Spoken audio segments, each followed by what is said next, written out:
तो वैल्यूज को पुट करेंगे तो हमारे पास चार्ज है 120 कॉलम आ जाएगा, यानी कि इस सर्किट में से 1 मिनट में 120 कॉलम्स पास होंगे, तो सी पार्ट करेक्ट है।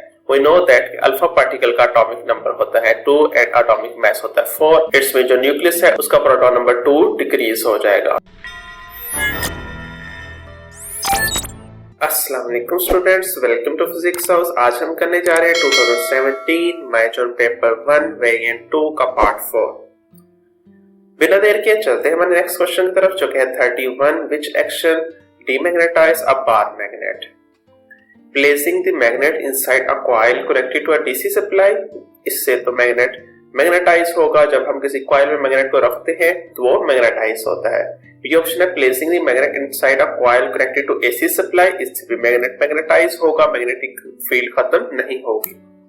Withdrawing the magnet from inside a coil connected to DC supply। जब DC सप्लाई से कनेक्टेड कॉइल से हम मैग्नेट को निकालते हैं तो वो डीमैग्नेटाइज नहीं होता, क्योंकि DC सप्लाई में करंट की डायरेक्शन सेम रहती है, जिसकी वजह से मैग्नेटिक फील्ड खत्म नहीं होती। डी ऑप्शन है withdrawing the magnet from inside a coil connected to AC supply। Yes, जब हम AC सप्लाई से मैग्नेट को निकालते हैं तो उसकी मैग्नेटिक फील्ड फौरन खत्म हो जाती है, क्योंकि उसकी डोमेन्स अरेंज नहीं हुई होती, क्योंकि एसी सप्लाई जो है वो यूनिडायरेक्शन नहीं होता, उसमें करंट डायरेक्शन चेंज होती रहती है, जिसकी वजह से परमानेंट मैग्नेट नहीं बनता। तो डी पार्ट ही करेक्ट होगा। एमसीक्यू 32 देखते हैं। Electrical apparatus is protected from magnetic field by placing the apparatus in a box। What is the box made from? तो वी नो दैट अगर हमें किसी चीज को मैग्नेटिक फील्ड से बचाना है तो हमें आयरन में प्लेस करना पड़ता है उसे। तो इट्स मीन इस बॉक्स को हमें आयरन का बनाना पड़ेगा, क्योंकि आयरन जो है मैग्नेटिक फील्ड को कंटेन करता है, वो मैग्नेटिक फील्ड पास नहीं होने देता, जिसकी वजह से जो ऑपरेटस है मैग्नेटिक फील्ड से प्रोटेक्टेड रहेगा। तो बी पार्ट करेक्ट है। एमसीक्यू 33 देखते हैं। The circuit shown is switched on for 1 minute. How much charge passes through the 3 ohm resistor? तो 3 ohm resistor में से कितना चार्ज पास होगा वो हमने फाइंड करना है। तो सबसे पहले हमें 3 ohm resistor में से कितना करंट पास होगा ये फाइंड करना पड़ेगा। तो करंट फाइंड करने के लिए हम यूज करेंगे I is equal to V over R formula. V यहाँ पर 6 वोल्ट है और रेजिस्टर यहाँ पर 3 ohm है, तो यानी कि हमारे पास जो करंट है वो 2 एम्पियर पास हो रहा है इस सर्किट से। तो अब इस करंट से हम चार्ज फाइंड कर लेंगे। We know that Q is equal to होता है IT।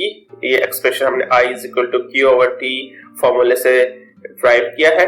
तो यहाँ पर I की वैल्यू करंट है 2 एम्पियर है और टाइम हमें प्रोवाइड किया गया है 1 मिनट, यानी कि 60 सेकेंड्स।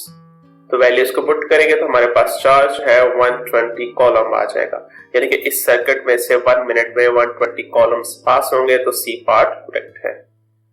एमसीक्यू 34 देखते हैं। The readings of an ammeter and a voltmeter are used to calculate the resistance of resistor R. Okay, which circuit shown the ammeter and voltmeter in a correct position? तो ammeter और voltmeter correct position में किस circuit में? We know that voltmeter apparatus के साथ parallel लगाया जाता है। यहाँ पर एमीटर पैरेलल लगाओ तो ये ऑप्शन रॉन्ग है, यहाँ पर वोल्टमीटर आना चाहिए। और एमीटर जो है हम सीरीज में लगाते होते हैं सर्किट में, तो ये भी और रॉन्ग है, यहाँ एमीटर आना चाहिए। तो इस तरह की अरेंजमेंट किस ऑप्शन में है वो हमने देखना है। बी ऑप्शन में भी इस तरह की अरेंजमेंट नहीं है। यहाँ वोल्टमीटर बैटरी के साथ कनेक्ट कर दिया गया है, हमें वोल्टमीटर इस इंस्ट्रूमेंट के अक्रॉस चाहिए। सी ऑप्शन में सेम यही अरेंजमेंट है, वोल्टमीटर इंस्ट्रूमेंट के अक्रॉस पैरेलल में लगा हुआ है और एमीटर सीरीज में है, तो इट्स मीन सी पार्ट ही करेक्ट होगा। एमसीक्यू 35 देखते हैं। A thermistor and a light dependent resistor LDR are connected in series. A potential difference of 6 volt is applied across them as shown। The thermistor has a resistance of 6000 ohm in a cold room and 1000 ohm in a warm room।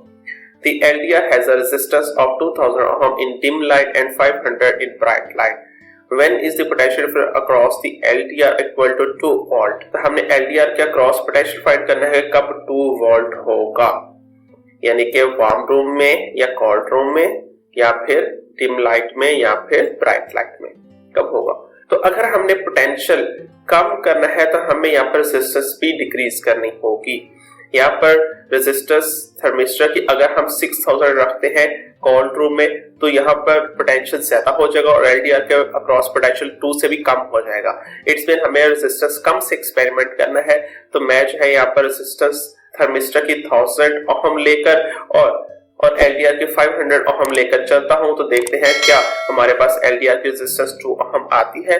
तो सबसे पहले अगर हमारे पास warm room हो, हम experiment कर रहे हैं वार्म रूम में एंड ब्राइट लाइट में।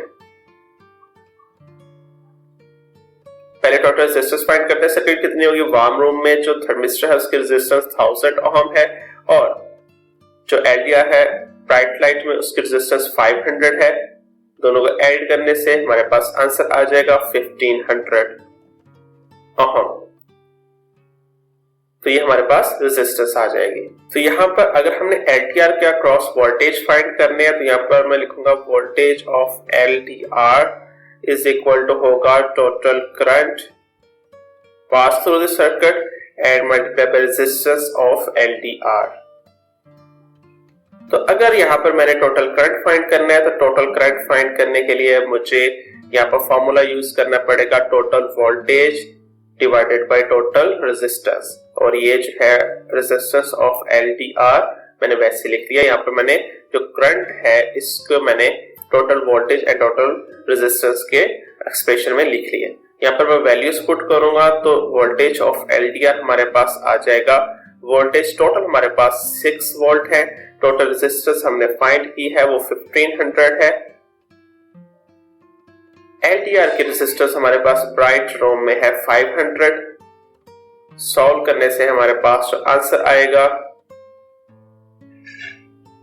2 4। तो ऑप्शन को देखते हैं। In a cold room no, in a cold room no, हमें वार्म रूम में ये वोल्टेज 2 मिला है। तो सी ऑप्शन देखते हैं। In a warm room with bright light, yes, तो सी पार्ट ही करेक्ट होगा क्योंकि हमें warm room and bright light में LDR वोल्टेज 2 वोल्ट मिले हैं। MCQ 36 देखते हैं। What is the effect of using a split ring commutator? हम स्प्लिट रिंग कम्यूटेटर क्यों यूज करते हैं? स्प्लिट रिंग कम्यूटेटर की शेप कुछ इस तरह की होती है। ये हम इसलिए यूज करते हैं कि यहाँ पर जब कॉइल वर्टिकल आए तो कॉइल में करंट की डायरेक्शन चेंज हो जाए, जिसकी वजह से कॉइल की रोटेशन की डायरेक्शन सेम रहेगी। तो ऑप्शन को रीड करते हैं। It ensure that the current is the same in all parts of the series, no. It generates an alternating electric current, no, ऐसा भी नहीं है। It produces a force on a current carrying coil, no। D option है। It reverses the direction of the current in the coil, yes, D part correct है। ये coil में current की direction को चेंज करते हैं। MCQ 37 देखते हैं। The end pole of a magnet is moved into a solenoid and EMF is induced. What causes an increase in EMF induced? तो EMF अगर हमने ज्यादा इंड्यूस करनी हो तो उसके लिए क्या करना पड़ेगा? We know that कि EMF जो है वो डिपेंड करती है चेंज ऑफ मैग्नेटिक फील्ड। तो ऑप्शंस को रीड करते हैं। Moving the magnet more quickly, yes, अगर हम मैग्नेट को मोर क्विकली मूव करेंगे तो उससे मैग्नेटिक फील्ड ज्यादा चेंज होगी तो EMF भी ज्यादा इंड्यूस्ड होगी। तो ए पार्ट ही करेक्ट है। MCQ 38 देखते हैं। Which material is used for the core of transformer? तो ट्रांसफार्मर की कोर में हम आयरन यूज करते हैं क्योंकि आयरन मैग्नेटिक फील्ड को कंटेन करता है, जिसकी वजह से बैक EMF डिक्रीज हो जाती है, तो आयरन को यूज करते हैं हम। तो बी पार्ट करेक्ट होगा। MCQ 39 देखते हैं। Which row is correct for nuclear fission and for nuclear fusion? Nuclear fission A option है। Produce large nuclear, no, nuclear fission में तो स्मॉल न्यूक्लियर प्रोड्यूस होते हैं। सी ऑप्शन है। Produce smaller nuclear, yes. And fusion is the energy source of star, yes, stars में fusion reaction हो रहा है और फिशन रिएक्शन में लार्जर न्यूक्लियर स्मॉलर न्यूक्लियर में कन्वर्ट होते हैं, तो सी पार्ट ही करेक्ट होगा। MCQ 40 है। What happens to the proton number, atomic number of a nucleus as it emits an alpha particle? जब कोई न्यूक्लियस अल्फा पार्टिकल इमिट करता है तो उसके प्रोटॉन नंबर पर क्या इफेक्ट होता है? We know that alpha particle का एटॉमिक नंबर होता है 2 एंड एटॉमिक मास होता है 4। इट्स मीन जो न्यूक्लियस है उसका प्रोटॉन नंबर 2 डिक्रीज हो जाएगा। तो ऑप्शन देखते हैं। It decrease by 1, it decrease by 2, yes, तो बी पार्ट ही करेक्ट है। ओके स्टूडेंट्स, आज के लेक्चर से रिलेटेड किसी किस्म का कोई क्वेश्चन हो तो आप हमसे कमेंट सेक्शन में पूछ सकते हैं। हमारे सोशल मीडिया अकाउंट्स के लिंक्स भी डिस्क्रिप्शन में शेयर किए गए। आपको किसी किस्म की हेल्प की जरूरत तो आप विदाउट एनी हेजिटेशन हमसे कांटेक्ट कर सकते हैं। अपना बहुत सारा ख्याल रखिएगा। खुदा हाफिज।